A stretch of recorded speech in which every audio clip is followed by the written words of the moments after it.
Good afternoon. Welcome to OptionsTender. It's Tuesday, pre-FOMC day, December 9th, 2025. So we're going to look at SPX, VIX, IBIT, and MJ. You got some movement here, not in SPX, but some movement in Bitcoin and IBIT, IBIT and the Cannabis MJ. So we want to check those out, see where they're at. But look, going into tomorrow, it's exactly what we talked about yesterday. Just kind of getting a pause candle. It's an inside day. I do think this will lead to volatility. I'm suggesting to the downside, but there's potentially a little 1-2 setup here if price wants to go directly to higher targets to 7,000. That's not off the table. And so today we put on our almost like a straddle type play in our members video to make sure that our swings are protected and to potentially have gains on any upside if that does occur. Okay. And so again, inside day, what rips and dips in the Discord. By the way, we're doing this intraday about 3 p.m. Eastern Standard Time. If you want to get this video intraday, consider becoming a YouTube supporter. It's 99 cents. I really appreciate all the support for the channel. And if you want to go higher than that, it's $5. But rips and dips in the Discord, it all comes with the Discord and the Cheddar data. So all super helpful. And it just the Cheddar data, the options flow, and the dark prints by itself is worth, come on, 99 cents. You don't need to be there for my videos in particular, even though I love the support, but there's great traders in there as well that you can follow with option strategies or directional plays. It's fantastic. I love our community. So rips and dips simply took that possible neckline for head and shoulder, and he said, hey, I'm looking for this to be a channel, and he's looking for a bull flag, potentially. We all look at both sides, but potentially a bull flag for a low and then a new high. So this is not out of the picture. It works, visually perfectly, and it allows us, if price does make a slight new low here, it does allow us to maybe put on our hedges and look out for pricing that it takes some profit and things like that. So, okay, enough said with that. This is just our raw look with our naked chart and adding on channels and our back test to the former channel there. Trend clearly is up. We're against resistance, but trend is up. Same thing. We're messing around with this 8 EMA, waiting on FOMC, the announcement tomorrow at 2 p.m. and then the commentary at 2:30 p.m. by Fed Chairman Jerome Powell. And then we have our McClellan oscillator, which we had that negative divergence. And you see that the breadth is weakening as price is just kind of wiggling around in this zone here. We've virtually gone nowhere for over, I think, over 7 trading days or so. But breadth is weakening, and we have to see this turn up for price to really make the move that bulls want to see, and that would be to 7,000 and plus. Okay, so with the setup here, we had the negative divergence in the near term on the RSI. We have a sell signal, and this is starting to roll over. You have the bullish cross, so that's one check mark for the bulls. So you don't want to see that 8 and then especially the 20 and 50, which are together, be lost. Okay, so what you want to see with these indicators is perhaps this one to come back down to at least 50 or 40 area, while the stochastic is oversold, okay, or curls up and crosses. That will be the key on the daily time frame to know that, or to hint probability that price will break out to the upside.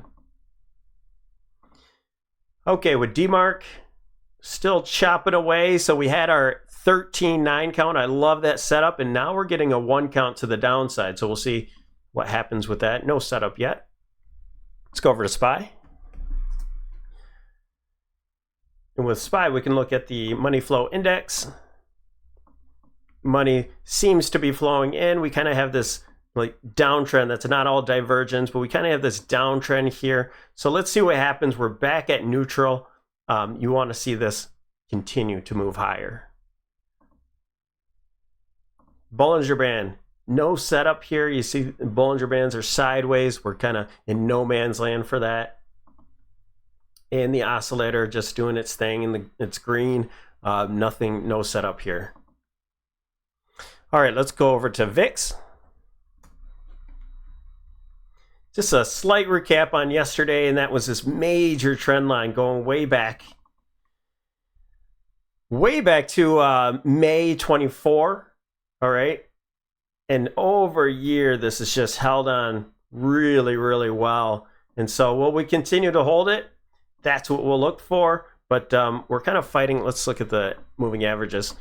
So digging in here, first of all, we were in the window for this minor cycle low, and that's where we got our pop from. That was on Friday. The ideal low was today, and so we certainly got that low in here. In my opinion, I think that will be the low. I'm not sure if we'll make a higher low first and come back to test the gap, which we close this one, or we just pause and continue to go higher before pulling back.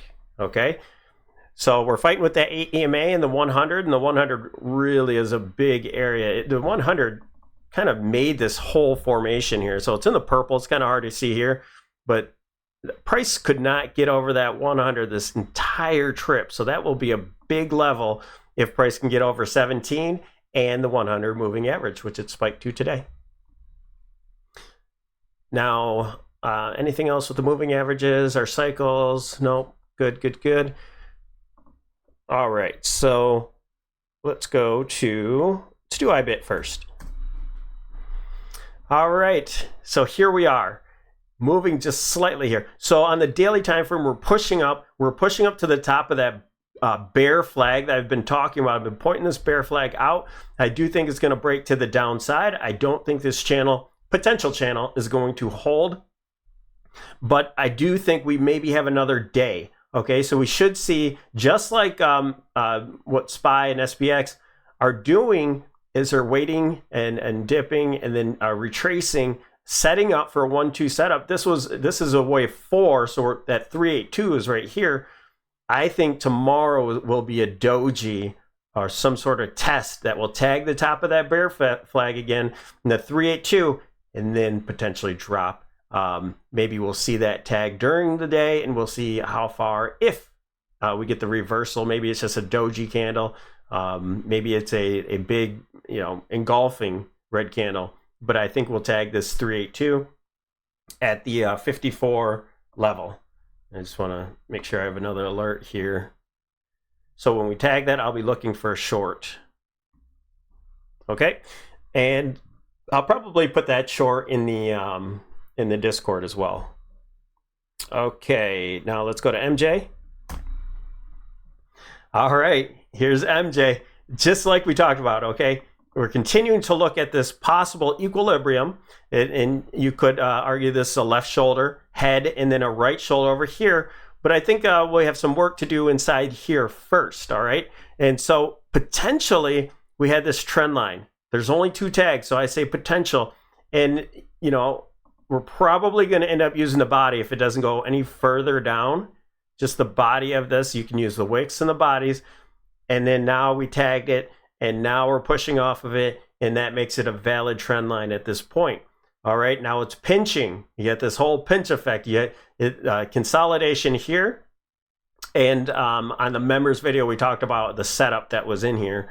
And so I reserve that for them. But we're coming off, we're holding this 200 moving average on the daily time frame. That's huge for bull bear situation. I think we're in a bull market. And once this breaks, you should expect a pretty big move.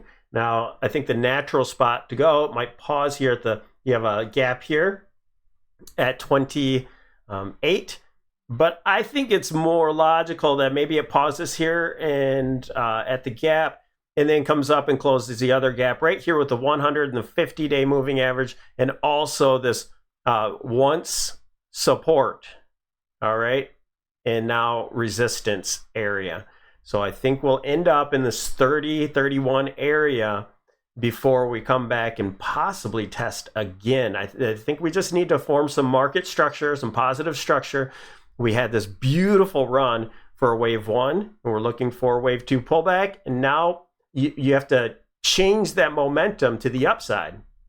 Okay, so if you're looking at your MACD and such, we're just getting that bull cross there. We're starting to turn up momentum, but look at the stochastic. It's right here in the middle. Now we can cross up directly from here, which that's what it looks like it wants to do, and have some sort of, work like this from this point, go up here for a little bit, and then get your full cycle pullback, okay?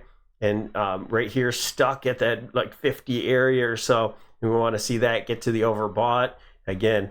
And then we would take off our trades in the overheated area, but I do think we'll have some sort of resistance here. So we need a 1-2, 1-2, 1-2 kind of setup before really starting to move and see the momentum pick up. Okay, so I love this play here.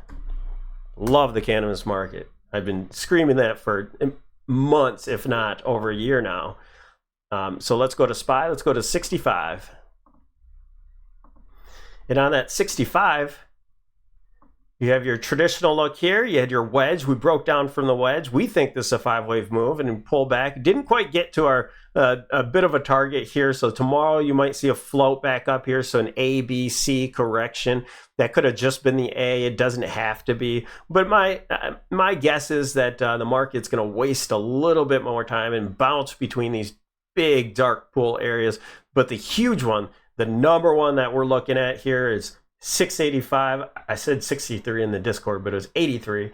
So just under 686. That's going to be our massive spot to watch. Just the trades day by day. Our dark pool prints are hitting this, and that's telling us that this area is really important. But before we had dark pools, we know traditionally that when you have an impulse wave potentially, and this I'm looking for a wave 2, and now we're looking for wave 3 lower, or at least to test the lows, and then we'll go from there. But this has a huge potential of breaking down really hard, just so you know that with FOMC. I want you to be aware. But we hit that 50% retracement. That's very typical for traders to take off profits at that point. And it didn't quite tag that golden pocket. And so I think there's unfinished business. I don't know if this will happen. We're already in our position, so it doesn't really matter. And if tomorrow we get into this golden pocket, we can add maybe a really short term put for that day, OTD, or the next day or something like that. But we'll see. A lot of times, and I'll just tell you that we'll probably repeat it tomorrow, but FOMC, when that comes up, sometimes you get a lot of this, and then the next day you make your move, okay? But don't fall asleep, because I've seen 200-300-day SPX moves in the S&P, okay? So it's all there. The setup is there, and I think to the downside. Okay, so your traditional look. So with that wedge, we have the trend, which we're fighting with that trend right now. Basically, we're sideways. You see the chop, you see the red area, you see the green area, you see the red area. It's basically sideways. You see an equilibrium in here. That's what happens when you start a trend change. You get this equilibrium, and you can't tell if it's a continuation or if it's a reversal. That's the hard part about them. But when they break certain areas, ooh, look at Tillray moving. I wasn't able to get into Tillray. That's I'm looking for a pullback on that one before I can get into that Tillray. Moving averages, going sideways, getting tight. Big moves coming. Here's your negative divergence that formed. All right, in the RSI. And then we got that oversold condition really quick. And so that's what led us yesterday to think that we were going to bounce in today. Okay. And that's what happened. All right. And so again, I think we'll probably curl back up, go back to that 70 area or so, tag that golden pocket. I think the RSI will get a slight bit oversold or overbought. And then tomorrow that will be setting up. So the slow stochastic right now is heading down. So your headwinds with the MACD are together. So we don't have to bounce from here. I'm just telling you that it's very typical for the market to waste time instead of making its direct move that it wants to, before FOMC. So I think we'll get a little bit of a bounce here. I'm not playing, any short term like scalp or anything like that. Just FYI. I think this will continue to cycle. We're already testing here, but again, if we can get this to curl up a little bit, and then we have plenty of fuel to the downside after that. And I'd like to see the same thing after that, but we shall see. DMARC, no setup here. We already had our 13 count. We had a 913, made a little bit higher, and that's where we got our correction. That's not unusual. Money flow index, money is flowing out. We had the negative divergence all the way from here to here, and now we continue to move lower. Bollinger Band getting really tight, but we had our sell signal right there. We had our buy signal. We talked about it yesterday. We were at the bottom yesterday. We said, hey, you got a buy signal here. So having a tough time with that mid-range, but again, this could start to give us an A, B, C correction before heading lower. But inside of here, really small. It could be done. You could have your ABC done. We'll see what happens tomorrow, but my guess is we go just a tad bit higher. And just a few points, we're talking $2.50. Okay, it's that's 25 SPX points, ES points. All right, we're not talking a huge move. Did the Bollinger Band, Elliott Oscillator back in the neutral zone. Nothing to really see here, no setup. All right, so here's the VIX. On our lower time frame, just messing around in the safe spot with this options expected move. By the way, I give all these options expected moves each and every week for you, even on individual names. All the names that we cover, that's $5 a month. And all of these names that we cover here, I give you all those options expected moves. And please, if you're a member already, let me know if you trade something more often. I added Tillray. Let's go ahead and go to Tillray. I added Tillray to the list because of their stock reverse split, and now the options premiums are a little bit better there. And so here's our options expected move. Guess what? Tillray hit it right here or right now.